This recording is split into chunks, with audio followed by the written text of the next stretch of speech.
Zero tolerance की जो नीति है और खुला हाथ जो सुरक्षा बलों को दिया जा रहा है, किसी को छोड़ा नहीं जाएगा। जो भी आतंक की बात करेगा उसको जन्नत में ही जाना होगा या जहन्नम में जाना होगा। जन्नत में जाना होगा कि जहन्नुम में जाना होगा? जहन्नुम में जहन्नुम में जाना होगा, बिल्कुल।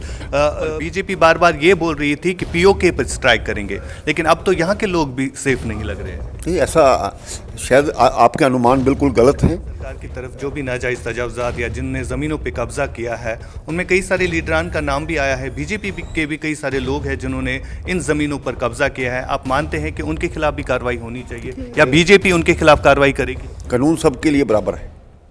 तो आदाब नाज़रीन, इस वक्त हम बात करेंगे जम्मू कश्मीर जो मौजूदा सूरत हाल बनी हुई है। हाल ही में आपने देखा कि इलेक्शन कमीशन ऑफ इंडिया की तरफ से एक बयान सामने आया जिसमें उन्होंने तमाम तर सियासी जमातों को दिल्ली दावत दी है और कहा जा रहा है कि 16 जनवरी यानी कल दिल्ली में एक अहम मीटिंग ली जाएगी। अब इस मीटिंग से क्या निकल के सामने आता है वो आगे देखा जाएगा। फिलहाल हमारे साथ इस वक्त बात करने के लिए मौजूद है बीजेपी के सीनियर लीडर कविंदर गुप्ता जी। कविंदर जी, सबसे पहले आपका शुक्रिया, आपने हमें टाइम दिया। धन्यवाद। आप जो इस वक्त यूटी में माहौल देख रहे हैं, लोग डिमांड कर रहे हैं कि यहाँ पर असेंबली इंतखाबात होने चाहिए, क्या कहना चाहेंगे? देखिए, भारतीय जनता पार्टी पहले से ही तत्पर है, लेकिन जो बहुत लंबे समय से डिलिमिटेशन हमारी पेंडिंग थी, नेशनल कॉन्फ्रेंस सरकार ने 2026 तक अपने जो असेंबली में ज़्यादा सीटें लेकर के इस प्रकार का कानून बनाने की कोशिश की थी, जो कि एंटी जम्मू था, एंटी लद्दाख था और एंटी पीपल था। तो आज डिलिमिटेशन कमीशन ने बैठ करके अपनी सारी रिपोर्ट्स दी है। उसके अलावा इलेक्टोरल जो है वो भी लोगों को ये पब्लिसाइज किए गए हैं। तो मुझे लगता है कि आने वाले समय में पहले से ही भारतीय जनता पार्टी भी यही चाहती है कि एक लोकतांत्रिक सरकार जम्मू कश्मीर में बने और उसकी ओर कदम आगे बढ़ रहे हैं। जम्मू कश्मीर में हालात की अगर हम बात करें तो हालात जो है दिन ब दिन ज़्यादा ही ख़राब होते जा रहे हैं। अब लग रहा है ऐसा कि कश्मीर से अब जो मिलिटेंसी है जम्मू के खिते में मुंतकिल हो रही है। हाल ही में आपने भी देखा होगा कि राजौरी में किस तरह का अटैक किया गया, मासूम लोगों की जानें ली गई। क्या कहना चाहेंगे? जिस हिसाब से बीजेपी ने तहफ़्फ़ुज़ के वादे किए थे और बीजेपी बार बार ये बोल रही थी कि पीओके पर स्ट्राइक करेंगे, लेकिन अब तो यहाँ के लोग भी सेफ नहीं लग रहे हैं। नहीं, ऐसा शायद आपके अनुमान बिल्कुल गलत हैं। 5 अगस्त 2019 के बाद जम्मू कश्मीर में पत्थरबाजी बिल्कुल बंद हो चुकी है। हुर्रियत और जमात जैसे लोग जो पाकिस्तान के इशारों पर काम करते थे और भारत के विरुद्ध काम करते थे, आज उन पर चेक लगाया गया है।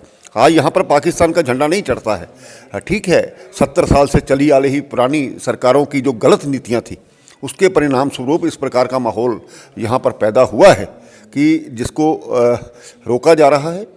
समय समय पर वो भी अपनी रणनीति चेंज करते हैं। ये उसी रणनीति का एक हिस्सा है कि पिछले दिनों जो टारगेट किलिंग, लेकिन हमें अपने सुरक्षा बलों पर विश्वास है, अपने जवानों पर विश्वास है जिन्होंने जम्मू कश्मीर में विपरीत परिस्थितियों में काम किया है। और आज यहाँ पर माहौल बदला है, डेवलपमेंट का एक नया दौर चल रहा है। लेकिन जीरो टॉलरेंस की जो नीति है और खुला हाथ जो सुरक्षा बलों को दिया जा रहा है, किसी को छोड़ा नहीं जाएगा। जो भी आतंक की बात करेगा उसको जन्नत में ही जाना होगा या जहन्नुम में जाना होगा। जन्नत में जाना होगा कि जहन्नुम में जाना होगा? जहन्नुम में जाना होगा, बिल्कुल। कविंदर जी, आखिर पर आपसे जानना चाहूँगा, जिस पंडित कम्युनिटी के लिए आपने वोट लिए थे और उनके साथ बड़े दावे किए गए थे उनका तहफ़्फ़ुज़ रखा जाएगा, लेकिन आज वही पंडित कम्युनिटी जो है आपके खिलाफ बोल रही है, आपके नारे लगा रही है, क्यों? देखिए, ऐसा नहीं है। सुरक्षा और सम्मान जिस सरकार की जिम्मेवारी होती है, विपरीत हालातों में जिस प्रकार से उनको टारगेट किलिंग की जा रही है, हमने पहले से ही एडमिनिस्ट्रेशन से कहा है कि इनके बारे में एक तो नंबर 1 इनकी पे रिलीज़ की जाए और दूसरा जब तक वहाँ पर पूरे क्वार्टर्स वगैरह इनके रहने के लिए बेहतर नहीं होते, वो अपनी सही कर रहे हैं, जान किसी की ना जाए, इस प्रकार का एक माहौल यहाँ पर देने की ज़रूरत है। और मुझे लगता है कि जो इक्का दुक्का टारगेट किलिंग्स का जो हुआ है वो बिल्कुल अनफॉर्चुनेट है। तो आगे से ना हो, इसलिए इस पर सोचना पड़ेगा। नहीं, उन पंडित कम्युनिटी के जो लोग हैं जो कि पीएम पैकेज के थ्रू लगे हुए हैं, उनकी सैलरीज रुकी हुई है, वो कसम पुर्सी की हालत में आज भी जिंदगियां गुजार रहे हैं। बिल्कुल, गृह मंत्री से हमने बात की थी और उम्मीद करनी चाहिए जल्द इसकी जो सैलरीज है रिलीज़ की जाएगी।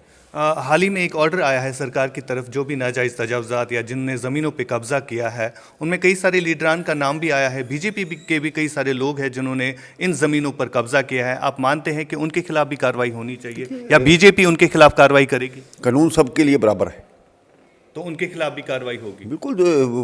जिसने किसी ने किया होगा वो भुगतेगा। आज भी कश्मीर के नौजवान, जम्मू कश्मीर के नौजवान जो है आपके दफ्तर के सामने गुज़िश्ता 1 माह से ज़ायद अरसे से बैठे हुए हैं। इनकी जो जेन्युइन डिमांड्स है वो आज तक पूरी नहीं की गई है। आखिर पर क्या कहना चाहेंगे उन नौजवानों के लिए? जो जेन्युइन डिमांड्स हैं वो पूरी की जाएंगी और उनको भारतीय जनता पार्टी से उम्मीद है, इसीलिए यहाँ पर आते हैं। बिल्कुल, बहुत बहुत शुक्रिया नाज़रीन। ये थे कविंदर गुप्ता जी, जो कि बीजेपी के सीनियर लीडर हैं। उन्होंने हमसे बात की, आपने सुना कविंदर जी ने क्या कुछ कहा।